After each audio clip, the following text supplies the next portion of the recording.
welcome back to the Fighter Pilot Professor. I am your host, Meta. Glad that you're here. Today we're going to talk about Veterans Day and World War I a little bit, and we're also going to delve into thinking in terms of winning and losing, and I'll expand on that. Hit that like button, follow me, go to Instagram, YouTube, or wherever you get your podcasts, and boost me up on that algorithm. I really appreciate it. We'll dive right in.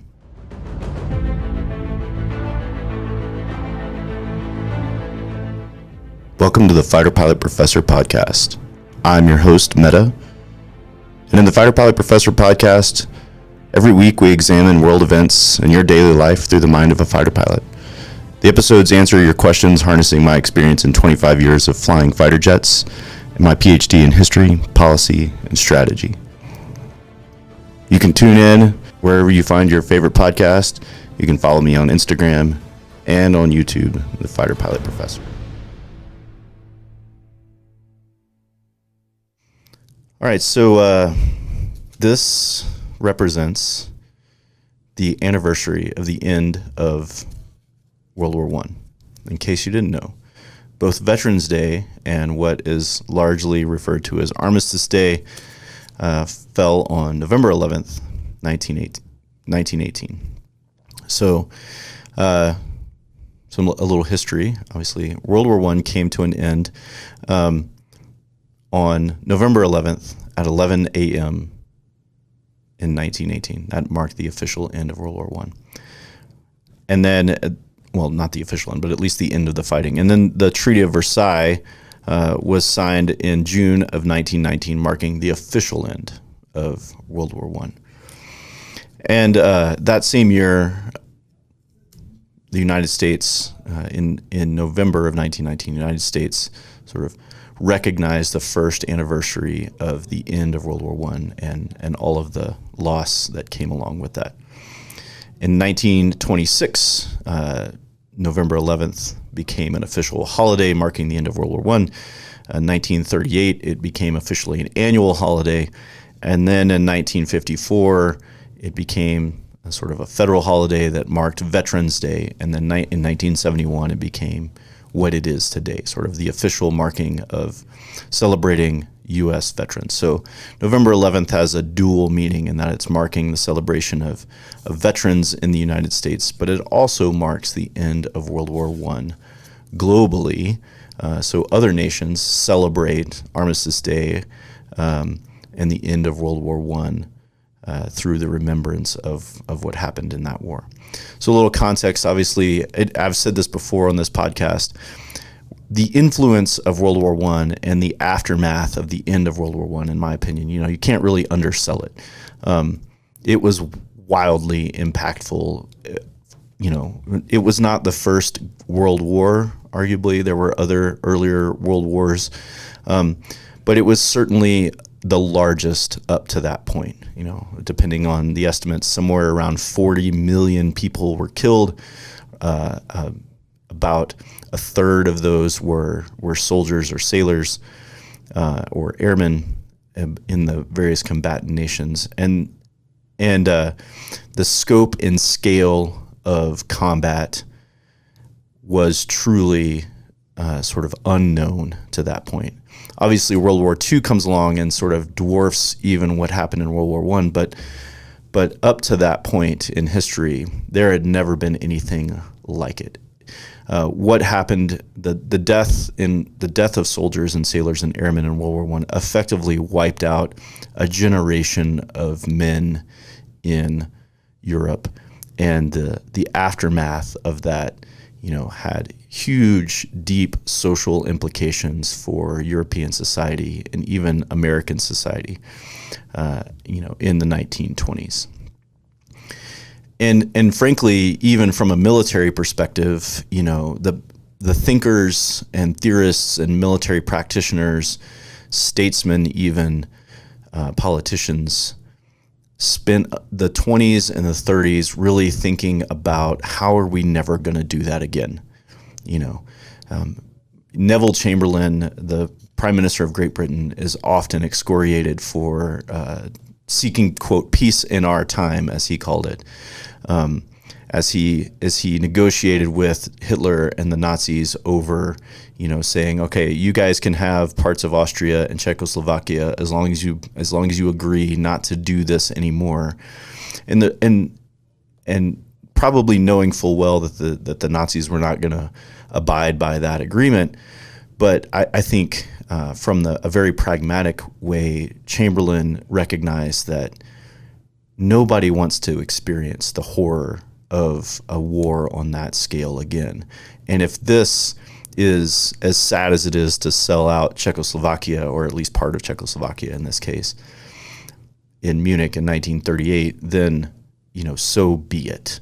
That is a worthy cost in his mind of avoiding another 40 million casualties and literally the destruction of Europe as we know it. Now, obviously, that did not hold, right? And so, Chamberlain faces massive critique, and maybe rightly so, right? And obviously, the Germans did not hold their word, and in 1939 invaded Poland, and off we go, right? But World War I. It changed the landscape. The Ottoman Empire fell at the end of World War I. It literally redrew the map in Eastern Europe and in the Middle East.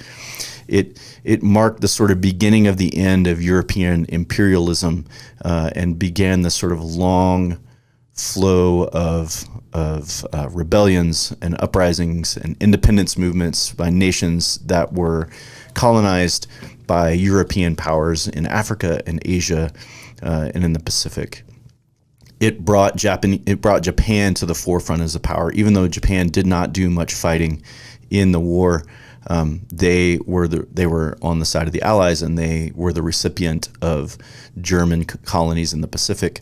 And so, there's just this like cascading effects of what happens. The U.S. military, for example, goes back and like reevaluates all the things that happened in the war, and we get the ideas of bomber warfare. We get the ideas of carrier warfare.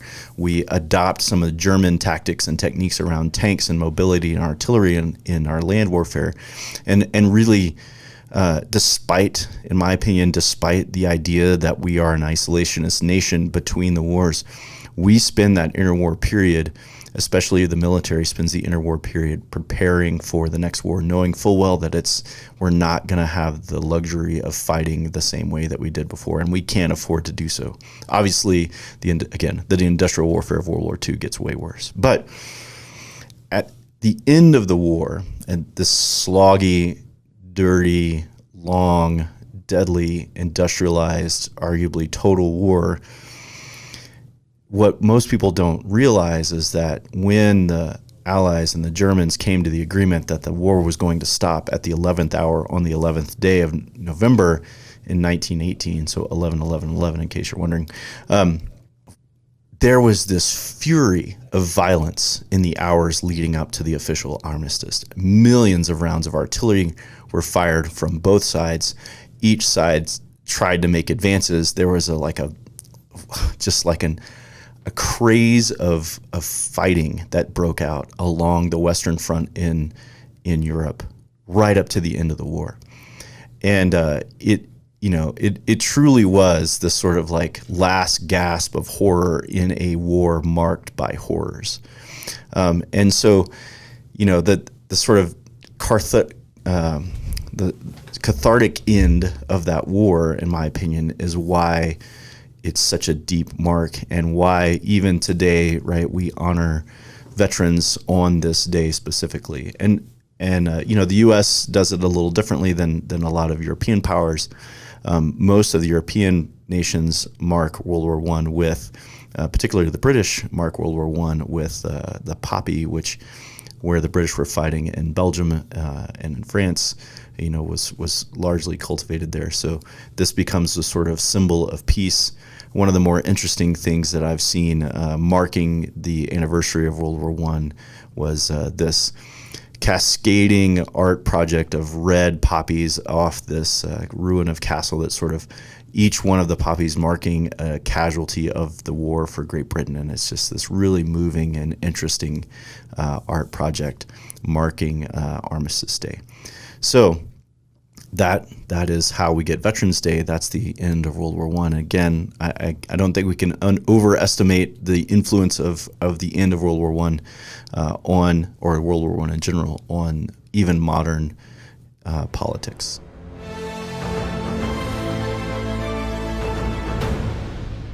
All right, so jumping into a topic, and this is going to sound weird when I say it, but because I often talk about the ideas of winning and losing, you even talked about how to win your day, etc., right? But there can be some, we'll call it harm, maybe harm's a strong word, but there can be some downfalls of thinking in terms of winning and losing, right? Obviously, if you are doing a competitive thing, playing a sport, whatever, right, being a fighter pilot, right, winning is a big deal. Losing can have real consequences. And so there is usefulness in some endeavors in thinking in terms of winning and losing. But in other endeavors, right, as personal relationships, maybe, right, some other things, thinking in terms of winning and losing can be detrimental, in my opinion, right? Because if you're always thinking in terms of winning and losing, what you get is this sort of zero-sum game mentality where, like, either I win and get everything, or I lose and get nothing, right? And that mentality, that sort of win or lose mentality, can really, make you pursue things that can be hurtful, right? Especially when you're talking about personal relationships. So, in some of these instances, I think it's helpful, and there's plenty, right? Like, I'm not a social scientist, right? Not a psychologist, not a psychiatrist. I can't really help you here, but this is just as more general advice, right? But in some cases, it's helpful to think of, like, how can we mutually find ground where it is beneficial to both of us, right? What is a helpful solution for everybody involved, right?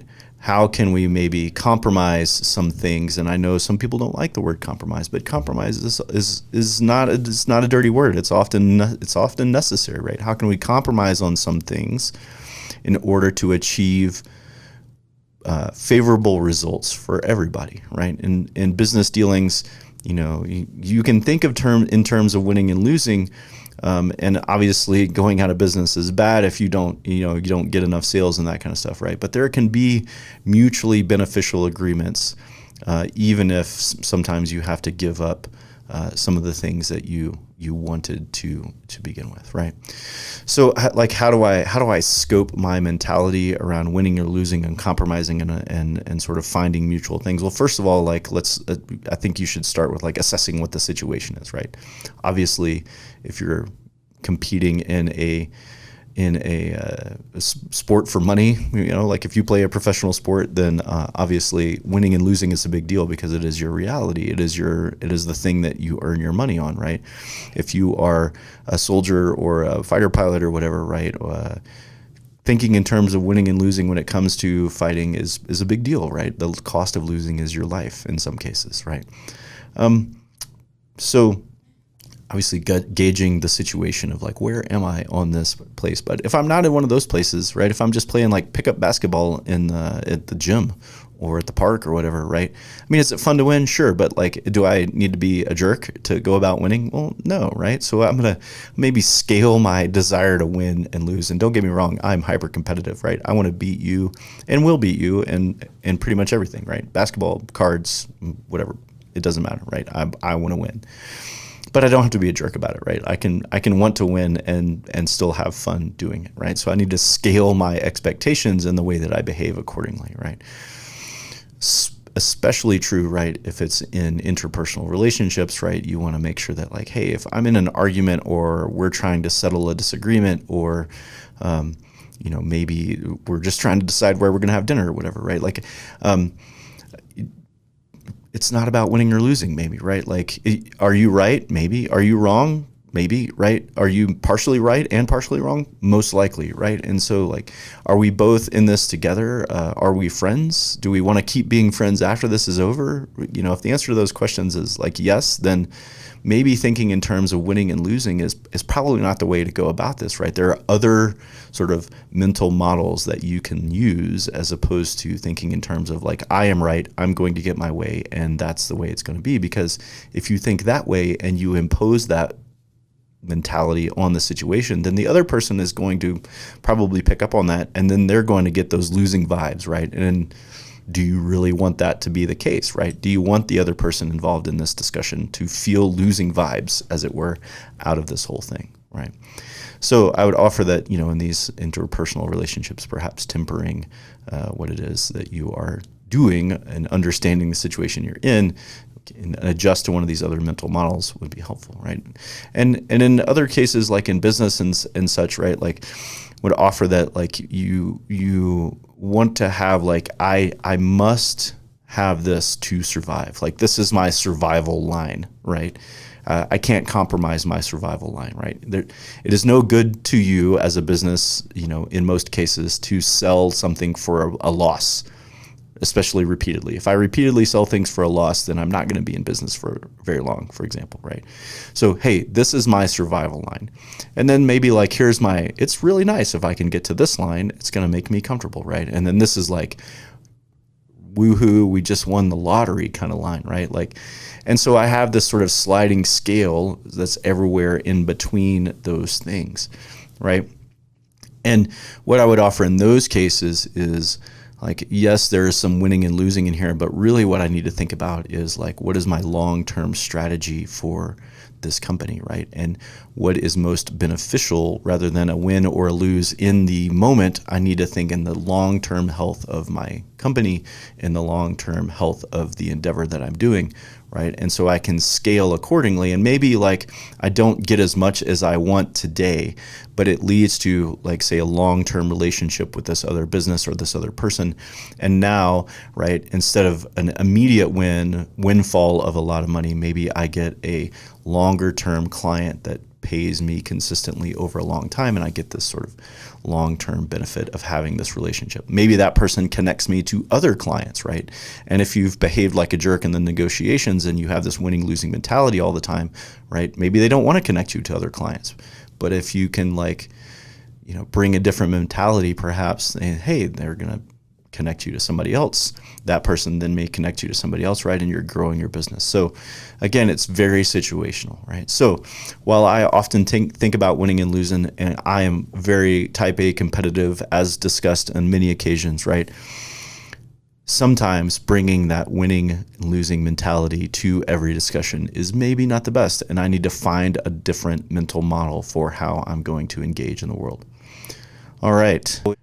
As always, hit that like button. Follow me on Instagram, YouTube, at the Fighter Pilot Professor. Keep listening. Drop a review. Help that algorithm get pushed to the top. See you soon. Have a good one.